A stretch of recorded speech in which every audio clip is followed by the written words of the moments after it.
was an engineer, but accidentally, somehow I became a mayor, the mayor of Cupertino, in the heart of the city, Silicon Valley, where Apple is located. You'll never know what you are capable of, or even be great at until you try. 10 years ago, if a fortune teller told me, one day you'll be standing here as the mayor of Cupertino, I would have laughed. And I went back to coding. I'm a coder. I'm still working at a startup, writing software to accelerate integrated circuits and now printed circuit board design. I love solving intractable problems. The harder it is, the more challenging it is, and then the more satisfying it is to solve them. I thought that would just be my life. But then I became a mother. Then there were issues at school. Parents wanted help, so I helped them with the advanced math class, some technology issue, and more issue. Eventually, they encouraged me to run for school board. I'm passionate about education, so I ran, got elected with the highest vote. Then I thought, that will be my life, and that's it. But one day, the city decided to build a 20-story building in a suburban town like Cupertino. As engineers, we thought that's illogical. How can you do that? How can we handle all the traffic problems? Then I started to do research. I asked questions. I made presentations at the city council meeting for a whole year, all ignored. People told me it's no use. It's a done deal. I'm engineers. There is nothing that you cannot solve. So we continue to attend until we decide we have to get engineers on the board.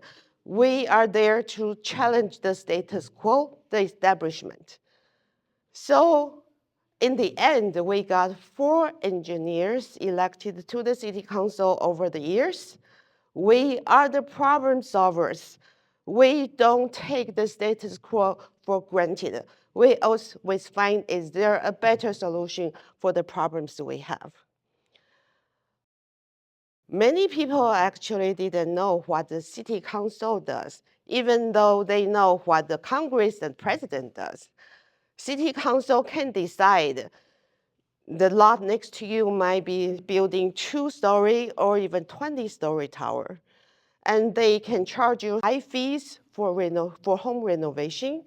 They can also do fun things like put concert in the park and repair the potholes, but they can also decide to fund the public safety or maybe defund it. So your votes count. If you don't vote, other people might be voting in status quo followers who are not in there to solve problems. They're in there to pat each other's back, to get each other elected to an even higher office. They get illogical policies passed using your tax dollars to implement their pet projects. So we must elect problem solvers and watch out for illogical, nonsensical, feel-good policies in the name of solving the specific problem, but in fact, get the problem worse and worse, because then they can get elected to solve the problems. And today, I use AI daily in my work for coding, for a lot of things, but I also use AI in policymaking. I used to have to create a menu spreadsheet from 10 years of budget documents. Now I can upload them and then get a chart or analysis generated instantly. And then I also use AI to get policy proposals. I used to have to search multiple city websites to identify the best solution. Now AI can give me a proposal and analyze and contrast and even give me legal analysis of a policy. That has been very useful. Of course, AI helped me prepare the slides for today and even generated graphics. All of these are generated by AI. And the one with the image, initially, there were only 2 people talking, and I said, add more people. Voila. Now I got better picture. And then it was able to generate all these other things I use. But even though AI is getting more and more powerful, people matter. AI cannot solve the human side of city government. People need to feel heard. Otherwise, emotions run high, they are frustrated, and only real people can provide the empathy and reassurance people need, even when you won't be able to address all their issues. And therefore, as mayor today in 2025, I propose the Cupertino stories to use art, dance, and storytelling to integrate the community together.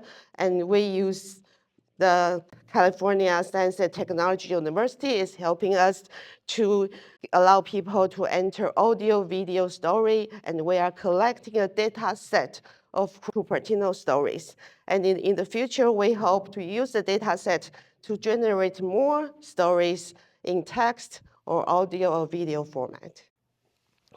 So every step that I have taken is there's a problem to be solved. People ask for help. I stepped up to help them, and then they stepped up to help me. And this positive circle start building more. We have built more social capital. In today's world, financial capital is important, but social capital is even more important. Together, we have people power. We can challenge the status quo. We can improve the current system. Trust and time and connection matter. Thus, today I'd like to challenge each of you. In addition to your professional roadmap, start building a civic roadmap. It could be a charitable organization. It could be just someone asking for your help and go and help them solve a problem. One thing will lead to another. You will start to build more and more social capital. Take 1 hour out of every 20 hours you work, 5% of your time. Soon it will become 10%, 20%. You won't be able to stop because you enjoy it so much. And serve on the city commission. Maybe one day you'll get elected to the city council and become a mayor. You don't need to be loud to be heard. It's a ripple.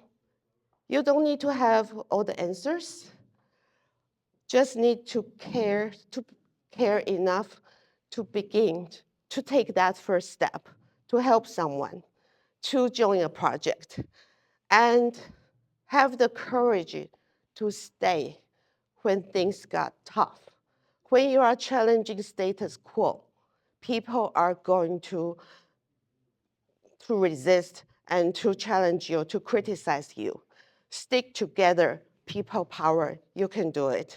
So start building the social capital today. You never know what you are good at until you try. Like dancing. Who knows what I will be in 10 years? Thank you, and get connected, start building that social capital today.